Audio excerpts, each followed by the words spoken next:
Sexuality and relationship. എനിക്ക് ഞാനായി നിൽക്കാൻ ഈ റിലേഷൻഷിപ്പിൽ പറ്റുവാണെങ്കിൽ ഞാൻ സേഫാണ്. നമുക്കൊരു റെഫറൻസ് ഇല്ലെന്നുള്ളതാണ്. ഇപ്പം സില്ലനൊരു കാതലൊക്കെ പണ്ടത്തെ സിനിമകളൊക്കെ എത്രത്തോളം ടോക്സിസിറ്റിയാണ് ഉണ്ടാക്കുന്നതെന്ന് ഇപ്പം ഇരുന്ന് കണ്ടാൽ നമുക്ക് മനസ്സിലാവും. റൂട്ട് ചൈൽഡ്ഹുഡിൽ എന്തായാലും തീർച്ചയായിട്ടും ഉണ്ടാവാറുണ്ട്. അതെ, ആദ്യം നിങ്ങൾ സംസാരിക്കാൻ പഠിക്കണം. പണ്ട് നീ ഏസ് പറയാൻ വേണ്ടി എന്തൊക്കെ ചെയ്തേ, ഇപ്പൊ നീ ഏസ് പറഞ്ഞ ഭാര്യയായി, ഇപ്പൊ നീ ചെയ്തതില്ലെങ്കിൽ കുഴപ്പമില്ല. കല്യാണത്തിന് മുൻപ് ഞാൻ മാട്രിമോണിയുടെ പേരെടുത്ത് പറയുന്നില്ല, അതായത് ഉണ്ടായിരുന്നത് കല്യാണത്തിന് മുൻപ് സാറിക്ക് കുഞ്ഞുങ്ങളെ ഇഷ്ടമല്ലായിരുന്നു, കല്യാണം കഴിഞ്ഞപ്പോൾ 3-4 കുഞ്ഞുങ്ങളായി എന്നാ പറയണേ. ഇതെല്ലാം കഴിഞ്ഞിട്ടാണ് സെക്ഷുവാലിറ്റി. ഇറ്റ്സ് എ ലാസ്റ്റ് അധ്യായം. ഇപ്പം സെയിം ജെൻഡറിലുള്ള 2 പാർട്ട്ണർ ഒരുമിച്ചാവുമ്പോൾ നമ്മുടെ ഏറ്റവും വലിയ പ്രശ്നം അവരെങ്ങനെ കുട്ടികളുണ്ടാക്കുന്നുള്ളത്. മാനും വിമണും മാത്രമേ പാടുള്ളൂ, അല്ലാത്തവരെല്ലാം അൺനാച്ചുറലായി. അങ്ങനെ എങ്ങനെയാ പറ്റുക? ഈ ശിഖണ്ഡികളൊക്കെ പണ്ട് നമ്മുടെ ആർഷഭാരത സംസ്കാരത്തിൻ്റെ ഭാഗമായി ഉണ്ടായിരുന്നവരാണ്, ഇന്നുണ്ടായവരല്ല. പ്യൂബർട്ടി എന്ന് പറഞ്ഞൊരു ഫേസ് കംപ്ലീറ്റ് ചെയ്യാനുള്ളൊരു സമയം എടുക്കണം, എന്നിട്ട് ജമ്പ് ചെയ്യാൻ പാടുള്ളൂ. പക്ഷെ അവർക്ക് ഇതുവരെ ഇൻ്റർകോഴ്സ് ചെയ്യാൻ പറ്റിയിട്ടില്ല. പോൺ അഡിക്ഷൻ അല്ലെങ്കിൽ മാസ്റ്റർബേഷൻ അഡിക്ഷൻ എന്ന് പറയുന്നത് ഒരു പരിധി വരെ നമ്മൾ ഒളിച്ചോടുന്നതാ. ആത്മഹത്യ ചെയ്യാൻ പറഞ്ഞേക്കോ. Hi everyone, welcome to story seat. നമ്മുടെ കൂടെയുള്ളത് ഫാമിലി പാരൻറ്റിംഗ് കോച്ച്, അതുപോലെ സെക്ഷാലിറ്റി ഹെൽത്ത് എഡ്യൂക്കേറ്ററായ അമൃത കെ ഫ്രാൻസിസ് ആണ്. ഹലോ. അപ്പോൾ ഇന്നത്തെ ടോപ്പിക് എന്ന് പറയുന്നത് സെക്ഷാലിറ്റി ആൻഡ് റിലേഷൻഷിപ്പ്. അതിനെക്കുറിച്ചാണ് നമ്മൾ സംസാരിക്കാൻ പോകുന്നത്. റിലേഷൻഷിപ്പ് എന്ന് പറയുമ്പം ഒരുപാട് റിലേഷൻഷിപ്പ് ഉണ്ട്. സോ എന്തായാലും പാർട്ട്നേഴ്സ് തമ്മിലുള്ള ഒരു ബോണ്ടിങ്ങും കാര്യങ്ങളും ഒക്കെയാണ് ഇന്ന് നമ്മൾ സംസാരിക്കാൻ പോകുന്നത്. അപ്പോൾ ഒരു ഹെൽത്തി റിലേഷൻഷിപ്പ് എന്ന് പറയുമ്പം നമ്മൾ ഒരുപാട് കീ എലമെൻറ്റ്സ് കാര്യങ്ങൾ അങ്ങനെ എന്തെങ്കിലും പറയാനുണ്ടോ ഹെൽത്തി റിലേഷൻഷിപ്പിന് വേണ്ടിയിട്ട്? ഹെൽത്തി റിലേഷൻഷിപ്പിൻ്റെ കീ എലമെൻറ്റ്സ് ആയിട്ട് ഒരുപാട് ലിസ്റ്റ് ചെയ്ത് തന്നെ നമുക്കുണ്ട്. പക്ഷേ എപ്പോഴും പറയാം, ഒരു 1 ലൈനറായിട്ട് പറയണമെങ്കിലുണ്ടല്ലോ, if you feel safe in your relationship, അത് ഹെൽത്തിയാണ്. ഓക്കെ. അപ്പം സേഫായിട്ട് ഫീൽ ചെയ്യുന്ന പറഞ്ഞാൽ എനിക്ക് ഞാനായി നിൽക്കാൻ ഈ റിലേഷൻഷിപ്പിൽ പറ്റുവാണെങ്കിൽ ഞാൻ സേഫാണ്. അങ്ങനെ നിൽക്കാൻ പറ്റുന്ന എല്ലാ ഇടങ്ങളും ഹെൽത്തി റിലേഷൻഷിപ്സുമാണ്. മനസ്സിലായോ? അതായത് അയാൾ എന്ത് ചിന്തിക്കും, അയാൾ എന്നെ കളഞ്ഞിട്ട് പോകുമോ, എന്നെക്കുറിച്ച് മോശമായിട്ട് ചിന്തിക്കുമോ എന്നൊക്കെ വിചാരിച്ച് ഞാൻ എന്നെ ട്യൂൺ ചെയ്യുമ്പോഴാണ് എൻ്റെ സേഫ്റ്റി ഇല്ലാണ്ടാവുന്നത്. അങ്ങനെയല്ലാത്ത എല്ലാം ഹെൽത്തിയാണ്. നമ്മുടെ ഐഡൻറ്റിറ്റി ചേഞ്ച് ചെയ്യാത്തതൊക്കെ. യെസ്, ഞാനായിട്ട് തന്നെ നിൽക്കാൻ പറ്റും. അതാണ് എനിക്ക് തോന്നുന്നത്. എനിക്ക് ഞാനായിട്ട് തന്നെ നിൽക്കാൻ പറ്റണം. വേറെ ഫേക്ക് ഇമ്പോസ്റ്റേഴ്സ് ഒന്നുമില്ലാതെ ഞാനായിട്ട് തന്നെ നിൽക്കാൻ പറ്റുന്ന എല്ലാ ഇടങ്ങളുമാണ് ഹെൽത്തി. ഓക്കെ. അപ്പോൾ അതാണ് എനിക്ക് തോന്നുന്നത്. ഓൾവേസ് ചെക്ക്, നിങ്ങളായിട്ട് തന്നെയാണോ റിലേഷൻഷിപ്പിൽ നിൽക്കുന്നത്. ആണ് ഒരു വ്യത്യാസമില്ലെങ്കിൽ വേറെ ഒന്നും ആലോചിക്കണ്ട, നിങ്ങൾ ഹെൽത്തി റിലേഷൻഷിപ്പിലാണ്. ഓക്കെ. ഈ ഒരു റിലേഷൻഷിപ്പ് ക്രിയേറ്റ് ചെയ്യാൻ വേണ്ടിയിട്ട്, അല്ലെങ്കിൽ അങ്ങനെ ഒരു ബോണ്ട് ഉണ്ടാക്കാൻ വേണ്ടിയിട്ട് നമ്മുടെ ചൈൽഡ്ഹുഡിലുണ്ടാകുന്ന കാര്യങ്ങൾ, ഇപ്പം പാരൻസ് തമ്മിലുള്ള ഒരു ബോണ്ടിങ്, റിലേഷൻഷിപ്പ്, അല്ലെങ്കിൽ അവരുടെ ഫൈറ്റ്, അങ്ങനെ എന്തെങ്കിലുമൊക്കെ നമ്മൾ എഫക്റ്റ് ചെയ്യുന്നുണ്ടോ? അത് തന്നെയാണ് ഏറ്റവും കൂടുതൽ എഫക്റ്റ് ചെയ്യുന്നത്. ഇപ്പം ഏറ്റവും കൂടുതൽ കൺസേൺ ആയിട്ട് പാരൻസ് പറയാറുള്ളത്, മാം എൻ്റെ മക്കൾ കല്യാണം കഴിക്കുന്നില്ല, 30 years പ്ലസ് ആയി, അവർ കല്യാണത്തിനെ കുറിച്ച് ആലോചിക്കുന്നില്ല. പ്രേമമുണ്ട്, പ്രണയമുണ്ട്, പക്ഷേ റിലേഷൻഷിപ്പ് അല്ലെങ്കിൽ ഒരു കമ്മിറ്റ്മെൻറ്റിലേക്ക് വരുന്നില്ല എന്നുള്ളതാണ്. ഇതിൻ്റെ പ്രശ്നം എന്നറിയാമോ ജിംന? നമുക്കൊരു റെഫറൻസ് ഇല്ല എന്നുള്ളതാണ്. നമ്മുടെയൊക്കെ ചൈൽഡ്ഹുഡിൽ എത്ര റിലേഷൻഷിപ്സ്, അതായത് നമ്മുടെ അച്ഛൻ്റെ അമ്മയുടെ അങ്ങനെയുള്ള ഒരു റിലേഷൻഷിപ്പ് എത്രത്തോളം ഹെൽത്തിയും നന്നായിട്ട് നമ്മൾ ലുക്കപ്പ് ടു ചെയ്തിരുന്ന എത്ര റിലേഷൻഷിപ്പ് ഉണ്ട്. നോർമൽ എല്ലായിടത്തും പ്രശ്നങ്ങൾ, അടി വഴക്ക് അല്ലെങ്കിൽ കുറ്റപ്പെടുത്തലുകൾ, അങ്ങനെ തട്ടിമുട്ടൊക്കെ പോകുന്ന റിലേഷൻഷിപ്പാണ് കണ്ടിട്ടുള്ളത്. അത് കണ്ട് വളർന്ന ഒരാൾക്ക് എങ്ങനെയാണ് എനിക്കൊരു റിലേഷൻഷിപ്പ് ഉണ്ടാവണം എന്ന് തോന്നുക? അതൊരു എലമെൻ്റാണ്. രണ്ടാമതെന്ന് പറഞ്ഞു കഴിഞ്ഞാൽ ഇപ്പോഴത്തെ കാലഘട്ടത്തിൽ നമ്മളെല്ലാവരും സെൽഫ് കേപ്പബിളാണ്, സെൽഫ് റിലയൻ്റ് ആണ്, ഇൻഡിപെൻഡൻ്റ് ആണ്, ഫിനാൻഷ്യലി ഇമോഷണലി ഒക്കെ ഇൻഡിപെൻഡൻ്റ് ആവുകയാണ്. പിന്നെ എന്തിനാണ് എനിക്ക് റിലേഷൻഷിപ്പ്? അപ്പം റിലേഷൻഷിപ്പിൻ്റെ ഡെഫിനേഷൻ തന്നെ മാറിപ്പോകുന്നുണ്ട്. അപ്പം ഇങ്ങനെയുള്ള കാര്യങ്ങളാണ് നമ്മുടെ റിലേഷൻഷിപ്പിൻ്റെ ഐഡിയോളജിക്ക് വ്യത്യാസം വരുത്തുകൊണ്ടിരിക്കുന്ന കാര്യങ്ങൾ. അപ്പോൾ കുട്ടിക്കാലത്ത് ഈ പറഞ്ഞ പോലെ നല്ല അച്ഛനും അമ്മയും ഒരുപാട് നല്ലൊരു റിലേഷൻഷിപ്പ് കണ്ടുവരുന്ന ഒരാൾക്ക് വളരെ നോർമലായിട്ട് ഉണ്ടാവുന്നതാണ് നമുക്കൊരു റിലേഷൻഷിപ്പ് ഉണ്ടാവണം, എൻ്റെ അച്ഛനെ പോലെ അല്ലെങ്കിൽ എൻ്റെ അമ്മയെ പോലെ ആവണം എന്നൊരു തോന്നൽ. പക്ഷേ ഭൂരിഭാഗം വരുന്നവർക്കും അങ്ങനെ ഇല്ല. പിന്നെ എന്തിനാണ്? പിന്നെ മൂവിയാണ്. മൂവിയാണ് ബേസ്. വേൾഡാണ്. ഫാന്റസി വേൾഡാണ്. അതാണെങ്കിൽ എല്ലാത്തിനെയും റൊമാൻറ്റിസൈസ് ചെയ്ത് വെച്ചിട്ട് അങ്ങോട്ട് വെച്ചിരിക്കുന്നത്. ഇപ്പൊ സില്ലനൊരു കാതലൊക്കെ പണ്ടത്തെ സിനിമകളൊക്കെ എത്രത്തോളം ടോക്സിസിറ്റിയാണ് ഉണ്ടാക്കണമെന്ന് ഇപ്പൊ ഇരുന്ന് കണ്ടാൽ നമുക്ക് മനസ്സിലാണ്ടോ. പക്ഷെ അന്ന് നമ്മൾ അതിനെയൊക്കെ ഭയങ്കര ഒരു വാവ് ആയിട്ടാണ് എടുത്തിരുന്നത്. അപ്പം അതാണ് നമ്മുടെ ബേസ്. എനിക്ക് തോന്നുന്നത് നമുക്ക് പാരൻറ്ഹുഡിൽ അല്ലെങ്കിൽ നമ്മൾ വളർന്നു വരുന്ന അനുസരിച്ച് നമുക്ക് നല്ല റെഫറൻസ് ഉണ്ടെങ്കിലാണ് നമുക്ക് റിലേഷൻഷിപ്പ് നന്നായിട്ട് മോൾഡ് ചെയ്യാൻ പറ്റുക. അല്ലെങ്കിൽ അതെല്ലാം നമുക്കിപ്പം നല്ല ഫൈറ്റ് അല്ലെങ്കിൽ വഴക്കുണ്ടാക്കുന്ന ഒരു അച്ഛനും അമ്മയാണെങ്കിൽ നമുക്ക് കുട്ടികൾക്ക് ആസ് എ കുട്ടി നമുക്ക് കിട്ടേണ്ട സെക്യൂർ ആയിട്ടുള്ള അറ്റാച്ച്മെൻറ്റ് അല്ലെങ്കിൽ നമുക്ക് കിട്ടേണ്ട സേഫ്റ്റി ഇതൊന്നും ഇല്ലാണ്ടായിപ്പോൾ. അപ്പം എന്ത് പറ്റും, ഒരാളെ വിശ്വസിക്കാൻ പേടിയാകും. അല്ലെങ്കിൽ എൻ്റെ അച്ഛനും അമ്മയും ഭയങ്കര ദേഷ്യം വരുന്ന ആൾക്കാരെ ഞാൻ ഇങ്ങനെ നിന്നാലേ എനിക്കിട്ട് അടി കെട്ടാതിരിക്കുള്ളൂ, എനിക്ക് വഴക്ക് കിട്ടാതിരിക്കുള്ളൂ. അപ്പം ഞാൻ എന്താ ചെയ്യണത്, ഞാൻ അതനുസരിച്ചാണ് എന്നെ ടൂൺ ചെയ്യണത്. ഇങ്ങനെയാണ് ആസ് എ ചൈൽഡ് വലുതാവുന്നത്. ഇതെല്ലാം പോയി അവസാനിക്കുന്ന കൺക്ലൂഷൻ എന്ന് പറയുന്നത് റിലേഷൻഷിപ്പാണ്. അതുകൊണ്ട് ഇതെല്ലാം വല്ലാതെ റിലേഷൻഷിപ്പിനെ ബാധിക്കുന്നുണ്ട്. അപ്പം എനിക്ക് തോന്നുന്നത് റിലേഷൻഷിപ്പിൽ ഉണ്ടാകുന്ന ഓരോ വിധത്തിലുള്ള പ്രശ്നങ്ങളുടെ എല്ലാത്തിൻ്റെയും റൂട്ട് കോസ് എടുത്ത് വന്നാൽ അത് അവരുടെ ചൈൽഡ്ഹുഡിലുമായിട്ട് റിലേറ്റഡ് ആണ്. അപ്പം എല്ലാം എന്ന് പറയാൻ പറ്റില്ല, ബട്ട് റൂട്ട് ചൈൽഡ്ഹുഡിൽ എന്തായാലും തീർച്ചയായിട്ടും ഉണ്ടാവാറുണ്ട്. അതെ. ഇപ്പം നമ്മളെ എല്ലാ കാര്യത്തിലും എല്ലാ ബന്ധത്തിലും പറയുന്നതാണ് communication is a key element എന്നുള്ളത്. അപ്പോൾ ഈ ഒരു നമ്മുടെ ഹെൽത്തി റിലേഷൻഷിപ്പിലേക്ക് കമ്മ്യൂണിക്കേഷൻ പക്ഷേ ഏത് രീതിയിലായിരിക്കണം, ഇങ്ങനെ ആയിരിക്കണം നമ്മളതിനെ ട്യൂൺ ചെയ്യേണ്ടത് കമ്മ്യൂണിക്കേഷനെ? കമ്മ്യൂണിക്കേഷൻ എന്ന് പറയുന്നത്, കമ്മ്യൂണിക്കേഷൻ ഇല്ലാണ്ട് ഒരു റിലേഷൻഷിപ്പും ഇല്ല. ഇപ്പം നമ്മുടെ ഒരു പാർട്ട്ണർഷിപ്പുള്ള റിലേഷൻഷിപ്പിനെ കുറിച്ചാണ് ചോദിക്കുന്നതെങ്കിലേ, ഈ നമ്മൾ ആദ്യം തുടങ്ങുന്നതിനെ സംസാരിച്ചാണല്ലോ. ഇപ്പോൾ ഒരു ആപ്പിൽ കണ്ടു, അല്ലെ ഒരു ഫേസ്ബുക്കിലോ ഇൻസ്റ്റാഗ്രാമിലോ കണ്ടു, സോഷ്യൽ മീഡിയയിൽ കണ്ടു, അല്ലെ പെണ്ണ് കാണാൻ വീട്ടിൽ വന്നപ്പോൾ കണ്ടു, ചുമ്മാ കോളേജിൽ കണ്ടു. എവറി ടൈം സംസാരം തുടങ്ങുന്നത് ഇങ്ങനെ കമ്മ്യൂണിക്കേഷനിലാണ് എല്ലാം തുടങ്ങുന്നത്. അപ്പോൾ അവിടെ നമ്മൾ പറയേണ്ട കാര്യങ്ങളെക്കാൾ ഉപരി നമ്മൾ പറയാത്ത കാര്യങ്ങളാണ് കൂടുതൽ. അപ്പോൾ നിങ്ങൾ റിലേഷൻഷിപ്പിലേക്ക് പോവുകയാണെങ്കിൽ ആദ്യം നിങ്ങൾ സംസാരിക്കാൻ പഠിക്കണം. അപ്പോൾ ഒരു പരിധി വരെ നമ്മൾ സംസാരിക്കുമ്പം എൻ്റെ ഇഷ്ടങ്ങൾ എൻ്റെ താല്പര്യങ്ങൾ നമുക്ക് അവിടെ പോകാം, അങ്ങനെയാണ്. നമ്മൾ അറിഞ്ഞാണ് സംസാരിക്കേണ്ടത്. അതായത് എനിക്ക് ഇതുവരെ ഓക്കെയാണ്, അയാളുടെ ഓക്കെ. ഈ പ്രണയത്തിൻ്റെ സമയം എന്ന് വെച്ചാൽ ഈ ഹണിമൂൺ ഫേസിലുണ്ടല്ലോ, ഇപ്പം എനിക്ക് അവൾക്ക് അതാ ഇഷ്ടം, അതങ്ങനെ സാധിച്ചു കൊടുത്തോണ്ടേയിരിക്കും. അത് ചിലപ്പം ഇഷ്ടപ്പെട്ട് ചെയ്യുന്നതായിരിക്കില്ല, ഈ വളയ്ക്കാൻ വേണ്ടി ചെയ്യുന്നതാണ്. യേസ് പറഞ്ഞു കഴിയുമ്പോൾ ഇതൊക്കെ പോകും. മനസ്സിലായോ? അപ്പോൾ ഒരു പരിധി വരെ പണ്ട് നീ അങ്ങനെയൊക്കെ ചെയ്തിട്ടുണ്ടായിരുന്നല്ലോ, ഇപ്പം ചെയ്യുന്നില്ലല്ലോ. ഈ പണ്ട് നീ യേസ് പറയാൻ വേണ്ടി ഞാൻ എന്തൊക്കെ ചെയ്തേ, ഇപ്പൊ നീ യേസ് പറഞ്ഞ ഭാര്യയായി, ഇനിയിപ്പം നീ ചെയ്തില്ലെങ്കിൽ കുഴപ്പമില്ല. അതാണ് പ്രശ്നം. അപ്പം കമ്മ്യൂണിക്കേഷൻ എന്ന് പറയുമ്പോൾ എനിക്ക് തോന്നുന്ന മണ്ടത്തരങ്ങളും ഉണ്ട്. അതായത് നമ്മൾ ഇന്ന് കാണുന്ന ഒരാളുടെ അടുത്ത് നമ്മുടെ ഇഷ്ടങ്ങളെല്ലാം അങ്ങനെ നമ്മൾ ഒരു വൺ സൈഡഡ് ടോക്കാ, മറ്റേയാൾ അത് പറയുന്നുണ്ടോയെന്ന് പോലും നമ്മൾ നോക്കുന്നില്ല. ഒരു പരിധി വരെ ഫേക്ക് ചെയ്യുന്നുണ്ട്. ഇത് തന്നെയാണ് എൻ്റെ ഇഷ്ടം, നമ്മൾ എന്ത് സിമിലർ ആണ്, ഇങ്ങനെയൊക്കെ പറഞ്ഞിട്ടാണ് നമ്മളൊരു ആദ്യത്തെ ഒരു റിലേഷൻഷിപ്പിലേക്ക് ജമ്പ് ഓൺ ചെയ്യുന്നത്. അപ്പോൾ ടേക്ക് യുവർ ടൈം. അണ്ടർസ്റ്റാൻഡിങ് ആണ് കമ്മ്യൂണിക്കേഷനകത്ത് ഫസ്റ്റ് വരണേ. അതായത് മനസ്സിലാക്കുക, നമ്മളെ തന്നെയും മനസ്സിലാക്കുക, നമ്മുടെ മുൻപിലിരിക്കുന്ന ആളെയും മനസ്സിലാക്കുക, എന്നിട്ട് സംസാരിക്കുക. അതാണ് ഏറ്റവും സ്റ്റാർട്ടിങ്ങിലെ ഹെൽത്തി സ്റ്റെപ്പ് എന്ന് പറയുന്നത്. ഇപ്പോൾ പലപ്പോഴും നമ്മൾ ഫോഴ്സ്ഫുള്ളായിട്ട് കല്യാണമൊക്കെ കഴിക്കേണ്ടി വരാറുണ്ട്, ഒരു ബന്ധത്തിലേക്ക് ഏർപ്പെടേണ്ടി വരാറുണ്ട്. ഇപ്പം റഷ് ചെയ്യുകയാണ് ചെയ്യുന്നത്, നമ്മൾ റിലേഷൻഷിപ്പിലേക്ക് ഒരുപാട് പേര് റഷ് ചെയ്ത് പോയിക്കൊണ്ടിരിക്കുകയാണ്. അപ്പോൾ ഇങ്ങനെ ഇതിലേക്ക് എത്തിപ്പെടുന്നതിന് മുമ്പ് നമ്മളിപ്പം ചിന്തിച്ച് വെക്കേണ്ട അങ്ങനെ എന്തെങ്കിലുമൊക്കെ കാര്യങ്ങൾ? ഇപ്പം എല്ലാവർക്കും ഇപ്പം എത്രത്തോളം നമ്മൾ ഇൻഡിപെൻഡൻ്റ് ആവുന്നു എന്ന് പറഞ്ഞാലും ഇപ്പം ഇൻഡിപെൻഡൻ്റ് ആകുമ്പോൾ എളുപ്പമാണ്, ജോലിയായി നിനക്ക് പിന്നെ എന്താ കല്യാണം കഴിച്ചാലെന്നാണ് എല്ലാവരും ചോദിക്കുന്നത്. മനസ്സിലാവുണ്ട്. അപ്പോൾ ഒരു പരിധി വരെ ഇപ്പം പെൺകുട്ടികളാണെങ്കിലും കല്യാണത്തിനെ പോസ്റ്റ്പോൺ ചെയ്ത് വെക്കുന്നുണ്ട്, പല കാര്യങ്ങളൊക്കെ പറഞ്ഞിട്ട്. അപ്പോഴും ഈ പറഞ്ഞ പോലെ കല്യാണം കഴിഞ്ഞിട്ട് കുഞ്ഞുങ്ങൾ ഉണ്ടായില്ലെങ്കിലോ എന്നുള്ള പേടിയുണ്ട്. അപ്പോൾ സ്ട്രെസ് എന്നുള്ള എലമെൻറ്റ് എന്തായാലും ഉണ്ട്. അപ്പം ഇവിടെ നമ്മൾ ചെയ്യേണ്ട കാര്യം എന്ന് പറഞ്ഞു കഴിഞ്ഞാൽ നമുക്ക് ബേസിക്കലി നമ്മളെക്കുറിച്ച് നല്ലൊരു ഐഡിയ ഉണ്ടാക്കി വെക്കണം. അപ്പം നമ്മളെല്ലാവരും ഇവോൾവിങ് ആണ്. പക്ഷേ ഇപ്പം എനിക്കൊരു കരിയറുണ്ട്, ആ കരിയറിൽ എൻ്റെ ഫോക്കസ് എവിടെയാണ്, ഞാൻ എന്താണ് ഒരു ആഫ്റ്റർ 5 years എൻ്റെ കരിയറിസ്റ്റിക് ഗോൾ എന്താണ്, ഒരു ആഫ്റ്റർ 5 years എൻ്റെ ആസ് എൻ ഇൻഡിവിജ്വൽ ഞാൻ എന്തൊക്കെ ചെയ്യാൻ ആഗ്രഹിക്കുന്നുണ്ട്.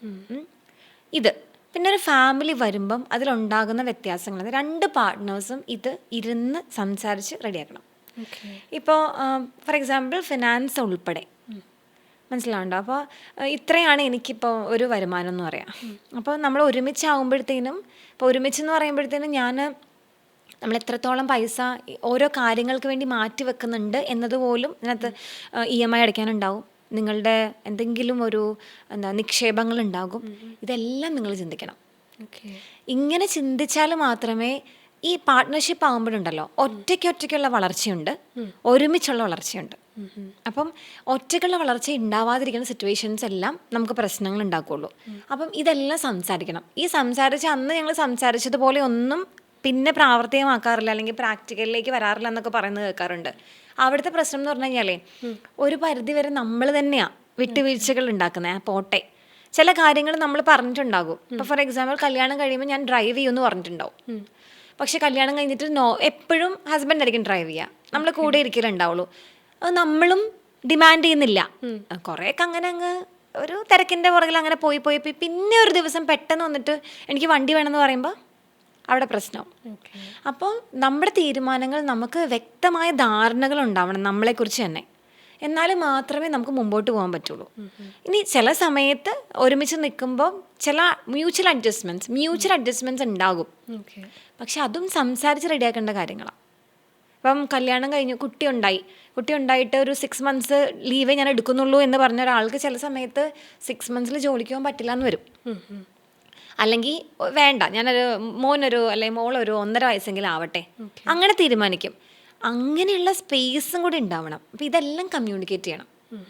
ഇങ്ങനെയാണ് നിങ്ങൾ സംസാരിച്ച് റെഡി ആവേണ്ടത്. പിന്നെ നിങ്ങൾ താല്പര്യങ്ങളെക്കുറിച്ച് ഇപ്പോൾ ട്രാവൽ ചെയ്യാൻ ഇഷ്ടമുണ്ടാവും, ചില ആൾക്കാർ കുട്ടികൾ വേണ്ടെന്നുണ്ടാവും റിലേഷൻഷിപ്പിൽ. ഇതെല്ലാം പറയണം. ഇപ്പം ഒരു പരസ്യം തന്നെ ഉണ്ടായിരുന്നല്ലോ കല്യാണത്തിന് മുൻപ്, ഞാൻ മാട്രിമോണിയുടെ പേരെടുത്ത് പറയുന്നില്ല, അതായത് ഉണ്ടായിരുന്നത് കല്യാണത്തിന് മുൻപ് സാറയ്ക്ക് കുഞ്ഞുങ്ങളെ ഇഷ്ടമല്ലായിരുന്നു, കല്യാണം കഴിഞ്ഞപ്പോൾ 3-4 കുഞ്ഞുങ്ങളായി എന്നാ പറയണേ. അത് അങ്ങനെയൊന്നല്ല നമ്മൾ കമ്മ്യൂണിക്കേറ്റ് ചെയ്യേണ്ടത്. ഭയങ്കര ഒരു കോൺട്രവേഴ്സി ആയൊരു ടോപ്പിക്കാണ്. അപ്പം അതുകൊണ്ട് നമ്മൾ അങ്ങനെ കമ്മ്യൂണിക്കേഷൻ എന്ന് പറയുമ്പോഴില്ലേ, നമ്മൾ അടിസ്ഥാനപരമായി നമ്മൾ 2 വ്യക്തികളാണ്. നമുക്ക് നമ്മളെ തന്നെ നല്ലോണം അറിയാൻ പറ്റിയാലേ നമുക്ക് ഒരാളോട് സംസാരിക്കാൻ പറ്റുള്ളൂ. അവിടെയാണ് നമുക്ക് റിലേഷൻഷിപ്പിൻ്റെ അടിത്തറ എന്ന് പറയുന്നത്. അപ്പം അത് എളുപ്പമായിട്ട് പറഞ്ഞുതരാൻ പറ്റിയാലുണ്ടല്ലോ. ഫോർ എക്സാമ്പിൾ, ഞാൻ എപ്പോഴും പറയണ എക്സാമ്പിളാണ്, അതായത് എനിക്ക് കട്ടൻ കാപ്പി കുടിക്കണം. അപ്പം എൻ്റെ ഒരു ഐഡിയ എന്ന് പറയുന്നത്, എനിക്ക് ഒരിത്തിരി പഞ്ചസാര ഇട്ട കട്ടൻ കാപ്പി എൻ്റെ പാർട്ട്ണറിൻ്റെ കൂടെ എല്ലാ ദിവസവും രാവിലെ ഇരുന്ന് കുടിക്കണം. ഞാൻ വെറുതെ ബേസിക്കലി എൻ്റെ ക്ലാരിറ്റിയെക്കുറിച്ച് പറയാൻ വേണ്ടി പറയുന്നതാണ്.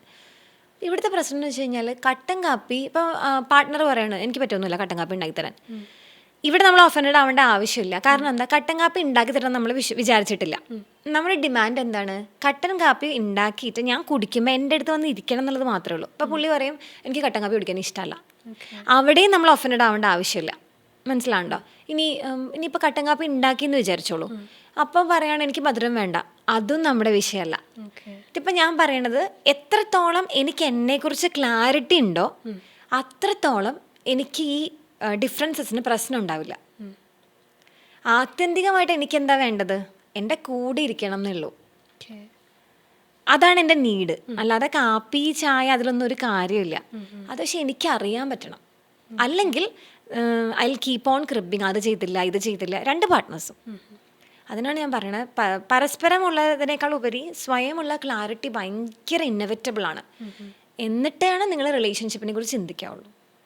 അപ്പോൾ കമ്മ്യൂണിക്കേഷൻ തുടങ്ങണമെങ്കിൽ എനിക്കെന്താ വേണ്ടതെന്ന് അറിയണ്ടേ? അതാണ് പോയിന്റ്. പക്ഷേ ഈ ഒരു ഹെൽത്തി കമ്മ്യൂണിക്കേഷനിൽ തന്നെ നമ്മൾ ഒരു മിസ്അണ്ടർസ്റ്റാൻഡ് ചെയ്ത് അങ്ങനെ എന്തെങ്കിലും പോയിന്റ്സ് ഉണ്ടോ? അപ്പോൾ ഹെൽത്തി കമ്മ്യൂണിക്കേഷൻ ആണെന്ന് നമ്മൾ വിചാരിച്ചിട്ട് പക്ഷെ അത് എന്തും പറയാനുള്ളൊരു ലൈസൻസ് ആയി പോകുന്ന അങ്ങനെ എന്തെങ്കിലും? അതിപ്പോൾ സംഭവിക്കാനുള്ളതെന്ന് വെച്ച് കഴിഞ്ഞാൽ, നമ്മൾ ഈ റിലേഷൻഷിപ്പിൻ്റെ സ്റ്റാർട്ടിങ്ങിൽ 2 പേർക്കും ഈ ഈഗോ ഇല്ല ഒരു പരിധി വരെ. അപ്പോൾ ഈ പറഞ്ഞ പോലെ പരസ്പരം ഇഷ്ടപ്പെടുത്തലുകളാണ്. എന്നുവെച്ചാൽ എനിക്ക് അവളെയും അവൾക്ക് എന്നെയും ഇഷ്ടപ്പെടണം എന്നുള്ളൊരു ഐഡിയ ആണ് വരണത്. അപ്പോൾ നമ്മൾ കുറേ കാര്യങ്ങൾ ഓപ്പണായിട്ട് പറയും. അപ്പോൾ അവിടെ ജഡ്ജ്മെൻറ്റ്സ് ഇല്ല ആ ഒരു സ്പേസിൽ. ഈ ഹണിമൂൺ സ്പേസിൽ എന്ന് പറയുമ്പോൾ എല്ലാം ക്യൂരിയോസിറ്റി ആണല്ലോ. ഇത് നമുക്ക് ബാക്ക് ഫയർ ചെയ്യുന്നൊരു അവസരത്തിലുണ്ടാവും. എന്നുവെച്ചാൽ ദേഷ്യം വരുമ്പോൾ, ഇപ്പോൾ നമുക്കൊരു വളരെ കോമൺ ആയിട്ട് പണ്ട് മുതലേ കേൾക്കുന്ന എക്സാമ്പിളാണ്, പഴയൊരു പ്രണയത്തിൻ്റെ കാര്യം ചിലപ്പോൾ വളരെ കോമൺ ആയിട്ട് പറഞ്ഞിട്ടുണ്ടാവും. ഇപ്പോൾ വഴക്കുണ്ടാക്കുമ്പോൾ അത് പറയും. മനസ്സിലായോ? അല്ലെങ്കിൽ ചിലപ്പോൾ നമുക്ക് ഉണ്ടായ ഒരു ദുരനുഭവത്തെക്കുറിച്ച് നമ്മൾ ഷെയർ ചെയ്തിട്ടുണ്ടാവും എന്നായിരിക്കും. അല്ലെങ്കിൽ നീ അങ്ങനെ ആയതല്ലേ, ആ രീതിയിൽ നമ്മളെ ടോർച്ചർ ചെയ്യാൻ തുടങ്ങും. അവിടെയാണ് ഈ ഹെൽത്തി കമ്മ്യൂണിക്കേഷൻ വളരെ അൺഹെൽത്തിയും ടോക്സിക്കും ആയിട്ട് മാറുന്നത്. ഇപ്പം ഇവിടെ തന്നെ എനിക്ക് വരാറുള്ള പ്രശ്നം എന്ന് വെച്ച് കഴിഞ്ഞാൽ കപ്പിൾ കോച്ചിങ്ങിനകത്ത് വരുമ്പോഴുണ്ടല്ലോ മിക്കവാറും ചിലപ്പോൾ ഏതെങ്കിലും ഒരു പാരൻസിൻ്റെ കയ്യിൽ നിന്ന് ഭയങ്കര ടോക്സിക് പാരൻറ്റിങ്ങോ കിട്ടിയ ഒരു പാർട്ട്ണർ ഉണ്ടാവും. അപ്പോൾ ഈ പാർട്ട്ണറിൽ അവർ ഭയങ്കര സേഫ് സ്പേസ് കണ്ടുപിടിക്കുമ്പോഴേ ഈ പ്രശ്നങ്ങളൊക്കെ അവർ പറയും. ഇപ്പം അച്ഛൻ അങ്ങനെ പറഞ്ഞിട്ടുണ്ടായിരുന്നു, അമ്മ അങ്ങനെയാണ് ട്രീറ്റ് ചെയ്തിരുന്നത്, എന്നെ മനസ്സിലാക്കിയിട്ടുണ്ടായിരുന്നില്ല എന്നൊക്കെ പറയുമ്പോൾ ഇതൊക്കെ കേൾക്കുവേ. അപ്പം എന്തുകൊണ്ടെന്ന് അറിയാമോ, ആ പാർട്ട്ണർക്ക് ഇതുപോലെയുള്ള എന്തെങ്കിലും പേഴ്സണാലിറ്റി പ്രശ്നങ്ങൾ ഉണ്ടെങ്കിൽ അയാൾ ഈ പാർട്ട്ണറെ ഇങ്ങനെ ടോർച്ചർ ചെയ്യും എന്തെങ്കിലും കാര്യം. കാരണം എന്താണെന്നറിയോ, ചോദിക്കാനും പറയാനും ആൾക്കാർ ആരെങ്കിലും വന്നാൽ നിൻ്റെ അച്ഛൻ എന്ന് പറഞ്ഞു കഴിഞ്ഞാൽ നിന്നോട് ഇങ്ങനെ ചെയ്തിരുന്ന ആളല്ലേ, അങ്ങനെ പറയും. അപ്പം ഈ ആൾ ഇപ്പോൾ ഫോർ എക്സാമ്പിൾ ഫീമെയിൽ പാർട്ട്ണർ ആണെങ്കിൽ അവർ പെട്ടു, അച്ഛൻ്റെ അമ്മയുടെയും കുറ്റം ആക്ച്വലി ഞാൻ തന്നെയാണ് പറഞ്ഞു കൊടുത്തിരിക്കുന്നത്, ഇനി ഞാൻ എന്ത് ചെയ്യും? ഇവിടെയാണ് അൺഹെൽത്തി എന്ന് വെച്ചാൽ ഹെൽത്തി അൺഹെൽത്തി എന്ന് പറയുന്നത് വല്ലാതെ മാറിപ്പോകുന്നത്. മനസ്സിലാവുന്നുണ്ടോ? അപ്പോൾ ഞാൻ എപ്പോഴും പറയുന്നതെന്ന് വെച്ച് കഴിഞ്ഞാൽ ഡോണ്ട് ആവശ്യം ഇപ്പോൾ നമ്മളെപ്പോഴും ആ ഒരു ബൗണ്ടറി നിശ്ചയിക്കണം. എന്ത് എത്ര ഹെൽത്തി ആണെങ്കിലും എന്ത് പറയുന്നു എന്നുള്ളതിനൊരു അതിർവരമ്പ് ഉണ്ടാവണം. കാരണം ഈ മനുഷ്യരെന്ന് പറയുന്നത് ഇങ്ങനെ മാറിക്കൊണ്ടിരിക്കുന്ന ആളാണല്ലോ. ഇങ്ങനത്തെ കുറേ കേസുകൾ വരാറുണ്ട്. അതായത് മാം ഞാൻ തന്നെയാണ് പറഞ്ഞത് എൻ്റെ അമ്മ അങ്ങനെയാണെന്ന്, ഇപ്പം എനിക്ക് പ്രസവിക്കാൻ വേണ്ടിയിട്ട് വീട്ടിൽ പോകണം, പക്ഷെ നിൻ്റെ അമ്മ തന്നെ നോക്കിയിട്ടില്ലല്ലോ, നീ ഇതിൻ്റെ പിന്നെ ഇപ്പം പ്രസവിക്കാൻ വേണ്ടി പോകുന്നതെന്ന് ചോദിക്കുന്നത് എനിക്ക് പറയാനൊന്നുമില്ല. പക്ഷെ അമ്മയോട് പറയാൻ പറ്റുമോ, അമ്മ എന്നെ കൊണ്ട് ചെയ്യുന്ന കാര്യങ്ങളൊക്കെ ഇതൊക്കെ ചെയ്തിരുന്നു എന്ന് ഞാൻ ഇയാളോട് പറഞ്ഞു എന്ന് പറയാൻ പറ്റുമോ? അങ്ങനെ ഉള്ള പ്രശ്നങ്ങളാണ് മെയിനായിട്ടും. ഇത് നന്നായിട്ട് വരാറുള്ള ഒരു കോമൺ കൺസേണാണ്. അപ്പോൾ അങ്ങനെ ഇഷ്ടമുള്ള സമയത്ത് പറഞ്ഞു പോയൊരു കാര്യം പിന്നീട് ബാക്ക് ഫയർ ചെയ്യുന്നത്. യെസ്. ഓക്കെ. ഇപ്പോൾ പാർട്ട്നേഴ്സിൻ്റെ കാര്യം അതൊരു സെക്സിലേക്ക് എടുക്കുകയാണെങ്കിൽ നമ്മളിപ്പം ഇപ്പോൾ ഒരുപാട് നാൾ പ്രണയിച്ച് വിവാഹം കഴിച്ച് പാർട്ട്നേഴ്സൊക്കെ ആയിരിക്കും. അപ്പോൾ അപ്പോഴും ചിലരുടെ കാര്യത്തിൽ ഇപ്പം സെക്സ് എന്ന് പറയുന്നത് ഒരു മിസ്സിങ് എലമെൻ്റ് ആയിരിക്കും. അപ്പോൾ അത് എന്താ ഒരു പേടിയുടെ പുറത്തുള്ളതാണോ, ഇത് പറഞ്ഞാൽ ഒരു ചെറിയ കാലത്തെ ട്രോമ അങ്ങനെ എന്തെങ്കിലുമൊക്കെ ആയിട്ട്? എന്താ അറിയോ, കഴിഞ്ഞ ദിവസം ഇപ്പോൾ കേസ് ഉണ്ടായിരുന്നു. അതായത് അവർ ഒരുപാട് വർഷങ്ങൾ പ്രേമിച്ച് കല്യാണം കഴിച്ച ആളാണ്. കല്യാണം കഴിച്ചിട്ട് ഇപ്പോൾ ഒരു 3.5 കൊല്ലമായി, പക്ഷെ അവർക്ക് ഇതുവരെ ഇൻ്റർകോഴ്സ് ചെയ്യാൻ പറ്റിയിട്ടില്ല. അപ്പം എന്താ പറയണത്, അപ്പം മാം ഇങ്ങനെ ചോദിച്ചു, എന്താ പറയുക, ഇങ്ങനെ നിങ്ങൾക്കിപ്പോൾ പ്രേമിച്ച സമയത്ത് എന്ന് പറഞ്ഞാൽ നമ്മൾ ഒരുപാട് സംസാരിച്ചിട്ടുണ്ട്, പക്ഷേ ഇതുപോലെ ഇൻറ്റിമസി എന്ന് പറയുന്നത് ഫോർ പ്ലേ അങ്ങനെയൊക്കെയാണ്. ഇപ്പോൾ ഒരു ഉമ്മ കൊടുക്കുക അങ്ങനെയുള്ള കാര്യങ്ങളാണ്, അല്ലാതെ നമ്മൾ വേറെ ഒന്നും ചെയ്തിട്ടില്ല. അപ്പോൾ ആ സമയത്തും ഇപ്പോൾ നമുക്കറിയില്ല, മനസ്സിലാവുണ്ടോ? ഇപ്പോൾ കല്യാണം കഴിഞ്ഞിട്ട് നല്ല രീതിയിൽ ഇരിക്കുകയായിരുന്നു, കല്യാണം കഴിഞ്ഞപ്പോഴും സാധിക്കുന്നില്ല. അപ്പോൾ ഇവിടുത്തെ കേസ് എന്ന് പറഞ്ഞു കഴിഞ്ഞാൽ ആ ബോയ് മെയിൽ പാർട്ട്ണർ പണ്ട്, അതായത് അയാളുടെ ചൈൽഡ്ഹുഡിൽ സെക്ഷലി അബ്യൂസ്ഡ് ആയിട്ടിരുന്ന ഒരാളാണ്. അപ്പോൾ അയാളുടെ പ്രശ്നം വെച്ചാൽ അയാൾ പോൺ അഡിക്റ്റഡ് ആണിപ്പോൾ. അപ്പോൾ പോൺ കാണുമ്പോൾ ഹീസ് ഗെറ്റിംഗ് ഹിസ് സാറ്റിസ്ഫാക്ഷൻ, പിന്നെ ഈ ഫീമെയിൽ പാർട്ട്ണറുടെ അടുത്ത് പോകേണ്ട കാര്യം വരുന്നില്ല. അതാണ് അവർക്കുണ്ടായിരുന്ന പ്രശ്നം. അപ്പോൾ ഇങ്ങനെ ഉണ്ടാവും. അത് നമുക്കത് എല്ലാം പറഞ്ഞിട്ടും എത്രത്തോളം എന്നുള്ളത് ആക്ച്വലി ഒരു ക്വസ്റ്റ്യൻ മാർക്കാണ്. നമ്മൾ എത്ര ഓപ്പണായിട്ട് നമ്മളെ പ്രസൻറ്റ് ചെയ്യുന്നു എന്നുള്ളതാണ് കാര്യം. ഈ പോൺ അഡിക്ഷൻ അല്ലെങ്കിൽ മാസ്റ്റർബേഷൻ അഡിക്ഷൻ എന്ന് പറയുന്നത് ഒരു പരിധി വരെ നമ്മൾ ഒളിച്ചോടുന്നതാ. അപ്പം നമ്മളതിനെ ഫേസ് ചെയ്യണം. അപ്പം നമ്മുടെ പാർട്ട്ണർ അറിഞ്ഞു കഴിഞ്ഞാൽ നമ്മൾ മോശം ആളായിട്ടാണ് ചിത്രീകരിക്കുന്നത്. അപ്പോൾ ഇവിടെ നമ്മൾ ആദ്യം ഈ കുട്ടിയോട് പറഞ്ഞു കൊടുത്തത് എന്ന് വെച്ചാൽ അങ്ങനെ ജഡ്ജ് ചെയ്യണ്ട, ലേബിൾ ചെയ്യണ്ട, സംസാരിച്ച് റെഡിയാക്കുക, ഫ്രീക്വൻസി കുറയ്ക്കുക, ഇയാളെ ഒറ്റയ്ക്കാക്കുന്ന സിറ്റുവേഷൻസ് കുറയ്ക്കുക. അങ്ങനെ ഇറ്റ്സ് എ ലോങ് പ്രോസസ്സ്. അപ്പം നമുക്ക് സൈക്കാട്രിയും കുറച്ച് മെഡിക്കേഷൻസും ഒക്കെ വെച്ചിട്ടാണ് അത് സോർട്ട് ചെയ്ത് വിട്ടത്. പക്ഷെ ഇങ്ങനെ ഉണ്ടാവാറുണ്ട്. അപ്പം എന്താ പറയുന്നത്, നമ്മുടെ ഐഡിയ ഓഫ് സെക്ഷൽ ലൈഫ് എന്ന് പറയുന്നതിനെ ഒന്ന് റീഡിഫൈൻ ചെയ്യേണ്ട സമയമായി. അപ്പം രണ്ടുപേരും ഇപ്പം കല്യാണത്തിന് മുൻപ് എത്രത്തോളം ഓപ്പണായിട്ട് സംസാരിക്കുന്നുണ്ട്, ഈ സംസാരിക്കുന്നതും പ്രാക്ടിക്കലിലേക്ക് വരുന്നത് തമ്മിൽ ഭയങ്കര ഡിഫറൻസ് ഉണ്ട്. ചിലപ്പോൾ അത് പറ്റില്ല. ഇപ്പോൾ കഴിഞ്ഞ ദിവസം ഒരു കുട്ടി കല്യാണം കഴിച്ചിട്ട് അതിന് എന്താ പറയുന്നത്, അത് തിരിച്ച് വീട്ടിൽ വന്ന് നിൽക്കുക. അപ്പോൾ ഞാൻ പറഞ്ഞു, ഞാനങ്ങനെ എന്താ ഞാൻ ചെയ്യേണ്ട, അപ്പോൾ ഒന്ന് സംസാരിക്കുക എന്നുള്ളതാണ്, ആരോടും സംസാരിക്കുന്നില്ല. അപ്പോൾ ഞാനിങ്ങനെ സംസാരിച്ചപ്പോൾ ആ കുട്ടി പറയുന്നത് വെച്ചാൽ മാം എനിക്ക് വൃത്തിയില്ല എന്നുള്ളതാണ്. മനസ്സിലായി, വൃത്തിയില്ല എന്നുള്ളതാണ് പ്രശ്നം. അപ്പോൾ അത് പറയാനും പറ്റുന്നില്ല. അപ്പം അങ്ങനെയുള്ള ബേസിക് എലമെൻറ്റ്സ് ഉണ്ടാവും. അപ്പം നിങ്ങൾ ഈ എന്താ പറയുക ഇൻറ്റിമസിയിലൊക്കെ പോകുന്നതിന് മുൻപുണ്ടല്ലോ, പേഴ്സണൽ ഹൈജീൻ അല്ലെങ്കിൽ നിങ്ങൾ what is your expectation about the another body എന്നുള്ളത് പറയണം. അല്ലാണ്ട് റെഡിയാവില്ല. ഇപ്പം നമ്മൾ പോണിലൊക്കെ ഒരുപാട് എന്താ പറയണ എല്ലാത്തിൻ്റെയും എക്സ്ട്രീം കേസസ് ആണ് കാണുന്നത്. അപ്പം അതല്ലല്ലോ നമ്മൾ റെഗുലർ ലൈഫിൽ ചെയ്യാൻ പറ്റുക. അപ്പോൾ അതിനെക്കുറിച്ച് നിങ്ങൾ സംസാരിച്ചാൽ മാത്രമേ അത് പോസിബിൾ ആവുള്ളൂ. ഇപ്പോൾ എത്രത്തോളം സംസാരിക്കും എന്നുള്ളതാണെങ്കിൽ, ഇപ്പം അറേഞ്ച് മാരേജ് ആണെങ്കിൽ you have time till your wedding. അപ്പോൾ പതുക്കെ എങ്കിലും സംസാരിച്ച് തുടങ്ങണം. അല്ലെങ്കിൽ നിങ്ങൾ കല്യാണം കഴിഞ്ഞതിന് ശേഷം ഇപ്പം പോലും മാരിറ്റൽ റേപ്സ് ഉണ്ട്. അപ്പോൾ അവിടെ നിങ്ങൾ you have to have that എന്താ പറയണ ഒരു I would say responsibility to speak നിങ്ങളുടെ കാര്യങ്ങൾ. കാരണം സെക്സ് ആൻഡ് മാരേജ് എന്ന് പറയുന്നത് ഭയങ്കര ഇന്നോവേറ്റബിൾ ആയിട്ടുള്ള ഒരു സാധനം. നമുക്ക് എലിമിനേറ്റ് ചെയ്ത് കളയാൻ പറ്റാത്തൊരു കാര്യമാണ്. അപ്പം യു ഹാവ് ടു കമ്മ്യൂണിക്കേറ്റ്. ബുദ്ധിമുട്ടുകൾ എന്താണെന്ന് പറയണം. അത് ഓപ്പോസിറ്റ് വളരെ അസേർട്ടീവായിട്ടുള്ള രീതിയിൽ പറയണം. ഓപ്പോസിറ്റ് പാർട്ടിക്ക് ബുദ്ധിമുട്ടുണ്ടാകുന്ന രീതിയിൽ പറയാതെ വളരെ അസേർട്ടീവായിട്ട് അതിന് പറയാൻ നമുക്ക് പഠിക്കണം. അതിന് നമുക്കറിയണേ, എന്നാലേ നമുക്ക് പറയാൻ പറ്റുള്ളൂ. അതാണ് കാര്യം. അപ്പോൾ ചിലപ്പോൾ നമ്മൾ ചെയ്ത് നോക്കുമ്പോഴായിരിക്കും ബാഡ് ബ്രത്തിൻ്റെ കേസുണ്ട്. അപ്പോൾ എന്താ പ്രശ്നം, എന്നെ ഒന്ന് കിസ് ചെയ്യാൻ പോലും സമ്മതിക്കില്ല എന്നൊക്കെ പറഞ്ഞ കേസ്. ഇതിപ്പോൾ പറഞ്ഞു വരുമ്പോഴത്തേനും രണ്ടുപേരും ഒന്നും പറയില്ല. ഇത് ബാഡ് ബ്രത്ത് ആയിരിക്കുള്ളൂ. അങ്ങനെയൊക്കെയുള്ള കേസസ് ഉണ്ട്. അപ്പോൾ അതൊന്ന് പക്ഷെ പറഞ്ഞു കഴിഞ്ഞാൽ എങ്ങനെയായിരിക്കും എടുക്കുക എന്നുള്ളതാണ്. അപ്പം അങ്ങനെ അത്രയും ചെറിയ ചെറിയ കാര്യങ്ങൾ പോലും നമ്മൾ കോംപ്ലിക്കേറ്റ് ചെയ്യുന്നുണ്ടെന്ന് എനിക്ക് തോന്നിയിട്ടുള്ളത്. നമ്മൾ ഈ സെക്ഷുവാലിറ്റി എന്ന് വല്ലാതെ പറയുമ്പോൾ നമ്മളിതിൻ്റെ എക്സ്ട്രീമിറ്റി ആലോചിക്കുന്നതുകൊണ്ട് നമ്മൾ ചെറിയ ചെറിയ എലമെൻറ്റ്സ് പോലും ശ്രദ്ധിക്കുന്നില്ല. ഇപ്പോൾ ഈ ഡിസ്നിയിൽ കുട്ടികളുടെ മൂവീസ് ഉണ്ട്. അതിനകത്ത് ഫ്രോസൺ എന്ന് പറഞ്ഞിട്ടൊരു സിനിമയുണ്ട്. അതിനകത്ത് ഫസ്റ്റ് ചാപ്റ്ററിൽ ആനി വെൽസൈഡിൻ ഫസ്റ്റ് ചാപ്റ്ററിൽ അവരിങ്ങനെ ഒരു മറ്റേ അവരുടെ ഒരു എന്താ കിങ്ഡത്തിൽ ഒരു ഫങ്ഷൻ വെക്കുമ്പോഴത്തേനും കുറേ പ്രിൻസസ് വരുമല്ലോ. പെട്ടെന്ന് ഒരാളായിട്ട് ഈ ആനയ്ക്ക് ഇഷ്ടം വരും. അപ്പം വേറൊരു ക്യാരക്ടർ ഉണ്ട്, അവനെ ഇവളെ ഇഷ്ടമാണ്. അപ്പോൾ ചോദിക്കുന്നുണ്ട്, നീ എന്ത് വിചാരിച്ചിട്ടാണ് ഈ പെട്ടെന്ന് കയറി യേസ് പറഞ്ഞേ? കുറച്ച് സമയം സ്പെൻഡ് ചെയ്യുക, ഒന്ന് പുറത്തൊക്കെ പോകണ്ടേ? What if you don't like the way he pick his nose എന്ന് ചോദിക്കും. എന്ന് പറഞ്ഞാൽ മൂക്കിന്ന് ക്ലീൻ ചെയ്യുന്നത് നിനക്ക് ഇഷ്ടമുള്ളെങ്കിൽ വാട്ട് ഡസ് ദറ്റ് സ്പീക്ക്? അതുപോലെ ഒരു എലമെൻ്റ് ആണെന്നാ. അപ്പോൾ അത്രയും നമ്മൾ ഡീറ്റെയിൽ ആയിട്ട് അറിയേണ്ട ഒരു കാര്യം എന്താ, ഈ പാർട്ട്ണർ എന്ന് പറയുന്നത് നമ്മുടെ എല്ലാ രീതിയിലും നമ്മൾ ഷെയർ ചെയ്യാൻ പോകുന്ന ഒരാളാണ്. ഇതൊക്കെ ചിന്തിക്കണം. ഇതൊക്കെ ആരെങ്കിലും ചിന്തിക്കുന്നുണ്ടോ? മൂക്ക് ചുറ്റുന്നത് എങ്ങനെയാണ്, മനസ്സിലാവുണ്ടോ? ഇപ്പോൾ ചില ആൾക്കാരുണ്ട്, എനിക്ക് എന്താ പറയുക, ഞാൻ കണ്ടിട്ടുണ്ട് ചില ആൾക്കാരെ വല്ലാതെ ഇറിറ്റേറ്റഡ് ആവണ കാണാവേ. ഒരു പ്രശ്നം എന്ന് വെച്ച് കഴിഞ്ഞാൽ എന്തെങ്കിലും ഒരു ബോഡി ഓർഡർ ആയിരിക്കാം. അല്ല ഇങ്ങനെ ഈ മൂക്ക് ഇങ്ങനെ കോൾഡ് വന്നു കഴിയുമ്പോഴത്തേനും ചില ആൾക്കാർ എന്താ പറയുക ബ്ലോ ചെയ്ത് കളയില്ല. അവരിങ്ങനെ ഇങ്ങനെ വലിച്ചു കയറ്റിക്കൊണ്ടേയിരിക്കും. മനസ്സിലാവുണ്ടോ? ഇതെനിക്ക് ഇഷ്ടമാണെന്ന് എനിക്ക് എപ്പോഴാണ് മനസ്സിലാവുക? ഞാൻ ആ സിറ്റുവേഷനിലാവുമ്പോഴാണ് മനസ്സിലാവുക. അപ്പം നിങ്ങൾ സംസാരിക്കുമ്പോൾ നിങ്ങളുടെ ഇടപഴകലുകളിൽ നിങ്ങൾ ശ്രദ്ധിക്കണം. ഇതെല്ലാം കഴിഞ്ഞിട്ടാണ് സെക്ഷുവാലിറ്റി. ഇറ്റ്സ് എ ലാസ്റ്റ് അധ്യായം. അപ്പോൾ സ്റ്റാർട്ട് നോയിങ്, അതാണ് first step. It's very important. How deeply you know about your self എന്നുള്ളതാണ് നിങ്ങളുടെ റിലേഷൻഷിപ്പിൽ നിങ്ങളെ ഗൈഡ് ചെയ്യാൻ പോകുന്ന ഫാക്ടർ. ഇപ്പോൾ ഈ ഒരു സെക്സ് എന്ന് പറയുന്ന ഒരു ഫാക്ടർ നമ്മൾ ആക്ച്വലി ഒരു ഫാക്ടർ നമ്മുടെ ഒരു ഫിസിക്കൽ സൈഡ് എന്നുള്ളതിലേക്കാണ് കൂടുതലും കൊണ്ടുവരുന്നത്.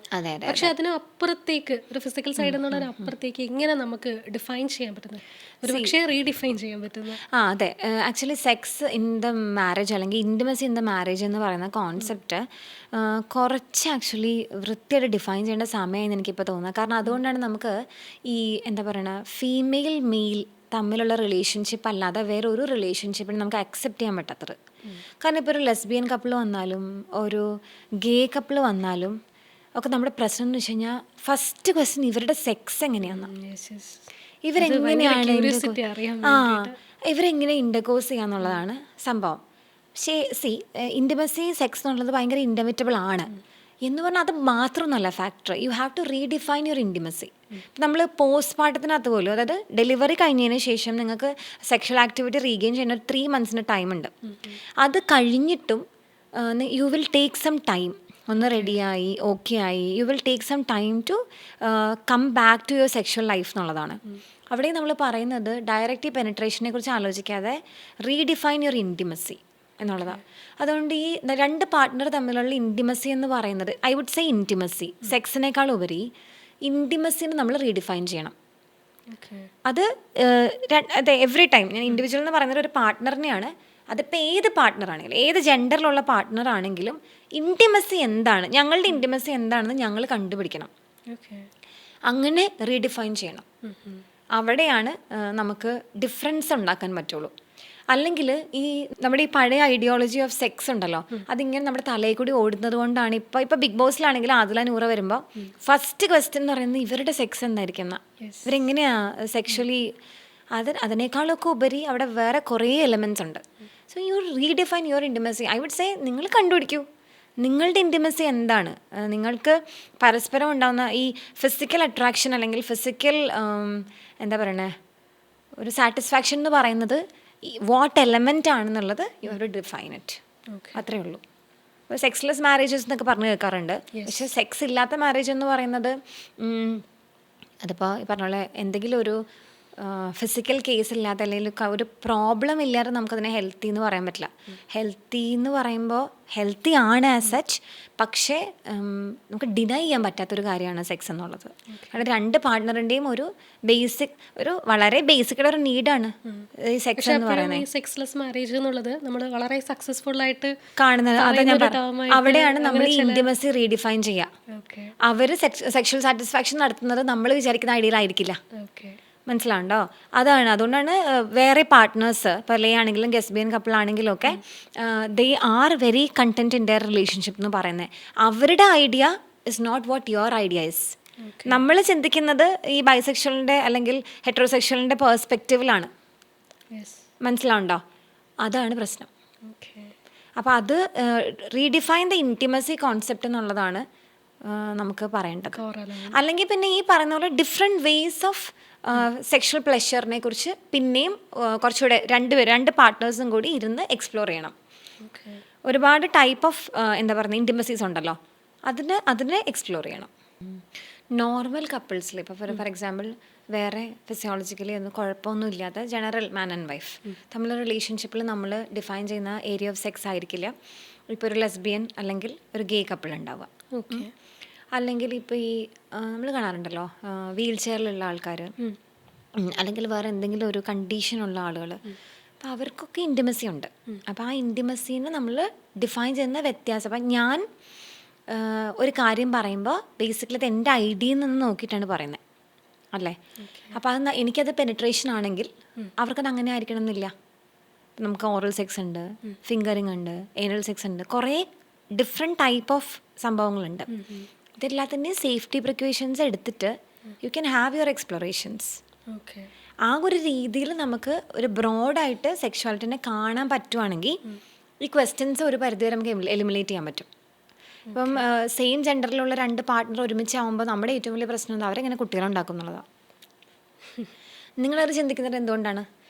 നിങ്ങൾ ഈ മാരേജിൽ അല്ലെങ്കിൽ സെക്ഷുവാലിറ്റിയിൽ ഏർപ്പെടുമ്പോൾ നിങ്ങളുടെ കോൺസെൻട്രേഷൻ അവിടെ കിടക്കുന്നതുകൊണ്ടാണ്. ബേബി മേക്കിംഗ് മാത്രമായിട്ട് മാറുന്നുണ്ട്. മനസ്സിലാവുണ്ട്? അതൊരു മാൻ ആൻഡ് വൈഫ് എന്നുള്ള ഒരു കോൺസെപ്റ്റിൽ നിന്ന് വരുന്നതാ. അതിനെയൊക്കെ മാറ്റേണ്ട സമയമായില്ലേ? അവിടെയാണ് നമുക്ക് ബാക്കി ജെൻഡേഴ്സിനെയൊക്കെ നമ്മൾ ഒരേപോലെ അല്ലെങ്കിൽ അവരൊക്കെ ഇപ്പം ഉണ്ടായ ആൾക്കാരൊന്നും അല്ല, പണ്ട് മുതലേ ഉള്ള ആൾക്കാരാ. അത് നോർമലായ ഒരു കാര്യത്തിന് നോർമലൈസ് ചെയ്യേണ്ട കാര്യമില്ല. നമ്മൾ പറയാതിരിക്കുന്നത് കൊണ്ട് അവരുണ്ടാവാതിരിക്കുന്നുമില്ല. മനസ്സിലാവുണ്ടോ? ഇത് കണ്ടതുകൊണ്ട് ആരെങ്കിലും അങ്ങനെ ഇപ്പോൾ ഒരിക്കലും ഇല്ല. മനസ്സിലാവുണ്ടോ? അത് എന്താ ഹാബിറ്റ് പോലെ ഉണ്ടാവുന്നൊരു സാധനമൊന്നുമല്ല, അത് നമ്മുടെ ബ്രെയിനിൽ തന്നെ ഉണ്ടാവുന്നൊരു മാറ്റമാണ്. നമ്മുടെ സെക്ഷുവാലിറ്റി എന്ന് പറയുന്നത് ജനറ്റിക്കലി ഉണ്ടാവുന്നൊരു സംഭവമാണ്. അപ്പോൾ അതിനെ ആ രീതിയിൽ ഡിഫൈൻ ചെയ്യണമെന്നാണ് എനിക്ക് തോന്നുന്നത്. പക്ഷെ അതേസമയം തന്നെ എനിക്ക് ചോദിക്കാനുള്ളത്, ഇപ്പം ചിലർ തന്നെ പറഞ്ഞിട്ട് കേട്ടിട്ടുണ്ട്, ഇപ്പം ഈ സൈക്കോളജി ഫീൽഡിലുള്ള ആൾക്കാർ തന്നെ പറഞ്ഞു കേട്ടിട്ടുണ്ട്, ഈ അവർ തന്നെ ഇപ്പം തെറാപ്പിയൊക്കെ എടുക്കാൻ വന്നാൽ ആൾക്കാരുടെ അടുത്ത് ഇത് നിങ്ങളുടെ പ്രശ്നമാണ്, മീൻസ് അവർ അവർക്ക് എഗെയിൻസ്റ്റ് ആയിട്ടാണ് പറയുന്നത്. എങ്ങനെ? ആരുടെ കാര്യം പറഞ്ഞത്? ജെൻഡറിന്റെ കാര്യമാണ്. നമ്മൾ ജെൻഡർ വൈസ് ഒക്കെ എടുക്കുകയാണെങ്കിൽ ഇല്ല, അത് കറക്റ്റാ. കാരണം അതുകൊണ്ടാണ് നമുക്കിപ്പോൾ ക്യൂർ അഫർമേറ്റീവ് തെറാപ്പിസ്റ്റ് എന്ന് പറഞ്ഞൊരു സംഭവം ഉള്ളത്. എല്ലാവരും ക്യൂർ അഫർമേറ്റീവ് അല്ല. ഇപ്പം വളരെ ബയസ്ഡ് ആയിട്ടുള്ള ആളുകളുണ്ട്, എല്ലാ ഫീൽഡിലും ഉണ്ട്. ഇപ്പം മെൻ്റൽ ഹെൽത്ത് മാത്രമൊന്നുമല്ല, എല്ലായിടത്തും ഉണ്ട്.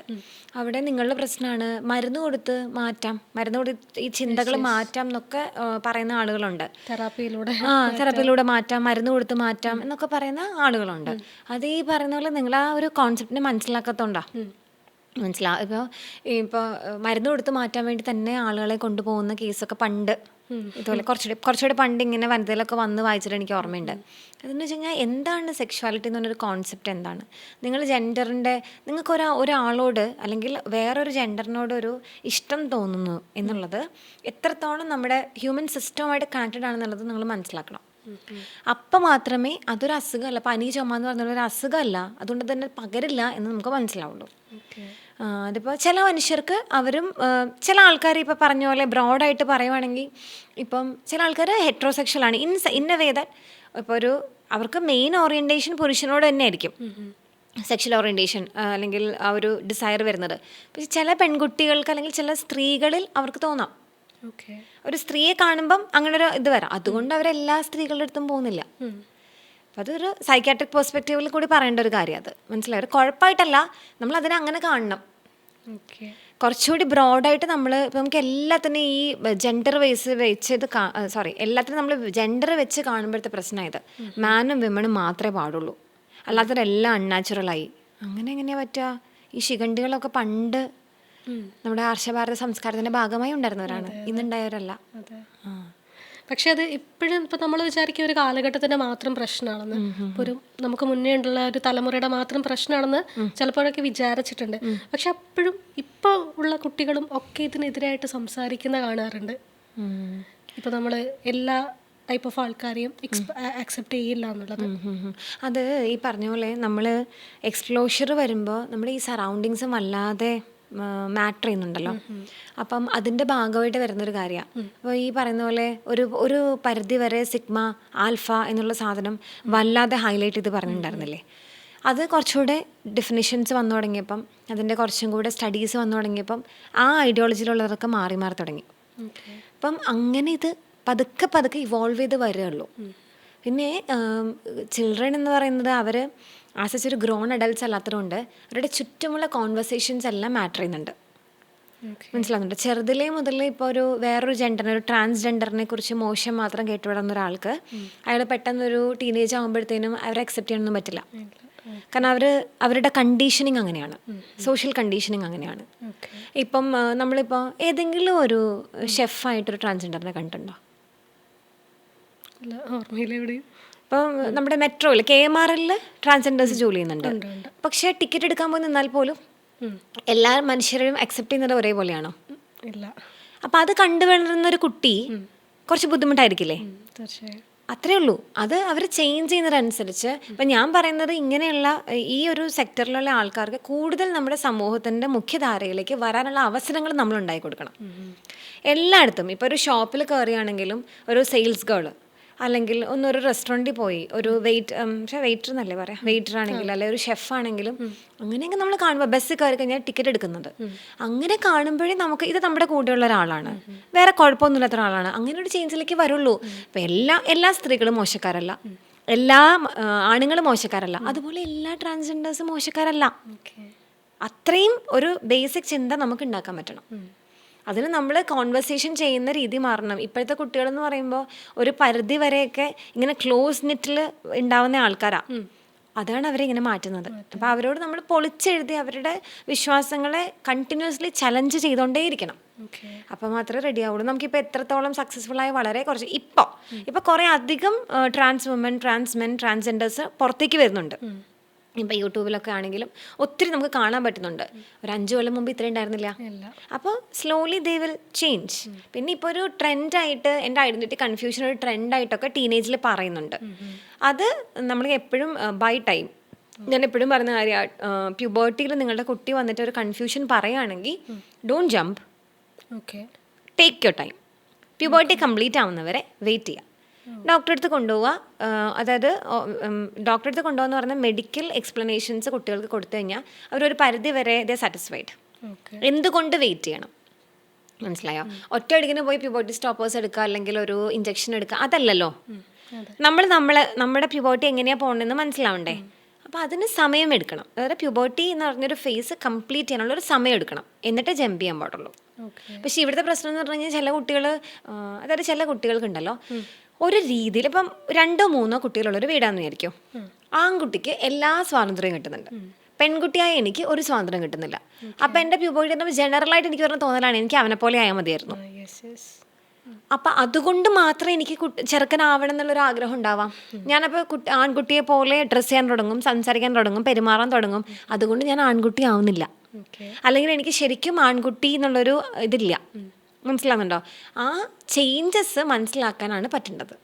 സൊസൈറ്റിയിലുള്ളൊരു ആക്സെപ്റ്റൻസിന്റെ പ്രശ്നമാണ്. അല്ലെങ്കിൽ പിന്നെ എന്ന് പറഞ്ഞു കഴിഞ്ഞാൽ അല്ലെങ്കിൽ ഈ കുട്ടികൾക്ക് ഒരു നിലനിൽപ്പില്ലാണ്ടാകുമ്പോൾ ഇവർ ഒറ്റയ്ക്ക് പോയിട്ട് സർജറീസ് ചെയ്യാനും ഒക്കെ തുടങ്ങും. പൈസ മോഷ്ടിച്ചൊക്കെ പോയിട്ട് അങ്ങനെയുള്ള ഒരുപാട് കാര്യങ്ങൾ കേട്ടിട്ടുണ്ടല്ലോ, എന്തോരം പേര് മരണപ്പെട്ടിട്ടിരിക്കുന്നു.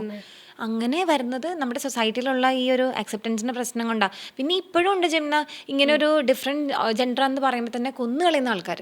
പിന്നെ മനസ്സിലാവുന്നുണ്ടോ? ഇപ്പോൾ കഴിഞ്ഞ ദിവസം ഒരാൾ പറഞ്ഞു കേട്ടതാണ്, ആത്മഹത്യ ചെയ്യാൻ പറഞ്ഞേക്കോ. ഇപ്പോൾ കഴിഞ്ഞൊരു ദിവസം എനിക്കൊരു വന്നൊരു കേസാണ്. ആ കുട്ടിയുടെ പ്രശ്നം എന്ന് വെച്ചാൽ അവരിപ്പോൾ എന്താ IT ഫീൽഡിലാണ് വർക്ക് ചെയ്യുന്നത്, US ഇവിടെ ഇല്ല. അപ്പോൾ അവർ വന്നതെന്ന് വെച്ച് കഴിഞ്ഞാൽ ഞാൻ ചോദിച്ചു ഞാൻ എന്നെ ഹെൽപ്പ് ചെയ്യണമെന്ന് വെച്ചാൽ, മാം എനിക്കൊരു ഹെൽപ്പ് വേണ്ടതെന്ന് വെച്ചാൽ ചില കാര്യങ്ങൾ എനിക്ക് എൻ്റെ പാരൻസിനോട് കമ്മ്യൂണിക്കേറ്റ് ചെയ്യാൻ ഒരു ഗൈഡൻസ് വേണം. അപ്പോൾ ആ കുട്ടി എന്താ പറയുന്നത്, ലെസ്ബിയൻ ആണ്. അത് പാരൻസിന് അറിയില്ല. She has a partner there. അത് പറയുകയാണ് വേണ്ടത്, അതാണ് എൻ്റെ ജോലി.